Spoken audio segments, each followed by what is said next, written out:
மக்களே, வணக்கம். நான் உங்கள் லதா. இன்றைக்கி என்ன கண்டென்ட் பார்க்க போகிறோன்னா, சாப்பிட்ற டைமில் சட்டுன்னு ஒரு இஞ்சி சம்மந்தி பண்ண போகிறோம். அதுக்கு தேவையான இன்க்ரீடியன்ஸ் பார்த்துடலாம். கொஞ்சமாக தேங்காய் எடுத்துருக்கேன். இதை நம்ம மிக்சியிலுக்கு ஷிஃப்ட் பண்ணிடலாம். 2 பச்சை மிளகாய் எடுத்துருக்கேன். அந்த பச்சை மிளகாவையும் இதில் ஆட் பண்ணிடலாம். இப்போ புளி எடுத்திருக்கேன். கொஞ்சமாக குட்டியோண்டு புளி எடுத்தால் போதும். இதுக்கு காஞ்ச மிளகா எடுத்திருக்கேன். ஒரு 4 காஞ்ச மிளகா, 3 இதில் போடலாம், 1 தாளிக்கிறதுக்கு யூஸ் பண்ணிக்கலாம். இதுக்கு தேவையான உப்பை சேர்த்துடுறோம். இதை நம்ம டைரெக்டாக தயிரை போட்டு தான் அரைக்க போகிறோம். தண்ணி போட்டு அரைக்க போகிறது கிடையாது.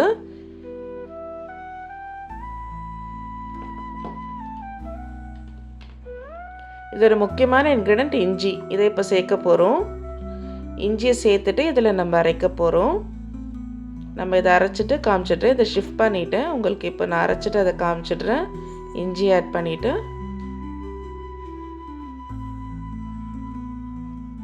இப்படி தான் அரைக்கணும். செமி கிரேவியாக இருக்கும். ரொம்ப தண்ணியாக இல்லாமல் இந்த மாதிரி திக்காக இருந்துச்சுன்னா நம்ம இதை சாப்பாட்டில் போட்டு சாப்பிடலாம். இதை இப்போ தாளிச்சிடலாம் வாங்க.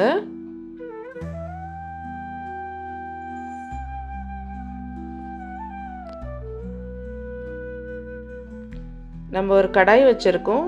சூடாயிடுச்சு. தேங்காய் எண்ணெய் ஊற்றிக்கலாம். ஒரு ஸ்பூன் தேங்காய் எண்ணெய் ஊற்றியிருக்கேன்.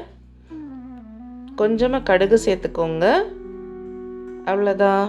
இப்போ இதிலே ஒரே ஒரு காஞ்ச மிளகா போட்டுட்டு கருவேப்பிலை போட்டுட்டு நல்லா ஃப்ரை பண்ணிவிட்டு அதில் சேர்த்துற போகிறோம்.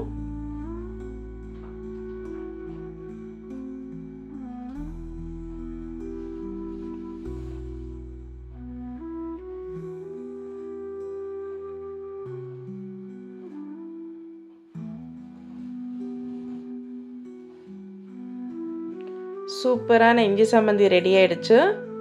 வெறும் சாப்பாடில் இந்த இஞ்சி சம்மந்தியும் பப்படம் வச்சு சாப்பிட்டாலே செம்ம டேஸ்டியாக இருக்கும். நீங்கள் இந்த ரெசிபி இதே காம்பினேஷனில் ட்ரை பண்ணிவிட்டு எப்படி வந்துச்சுன்னு உங்களோட வேல்யூபிள் கமெண்ட்ஸ் அண்ட் ஃபீட்பேக் கண்டிப்பாக கொடுங்க.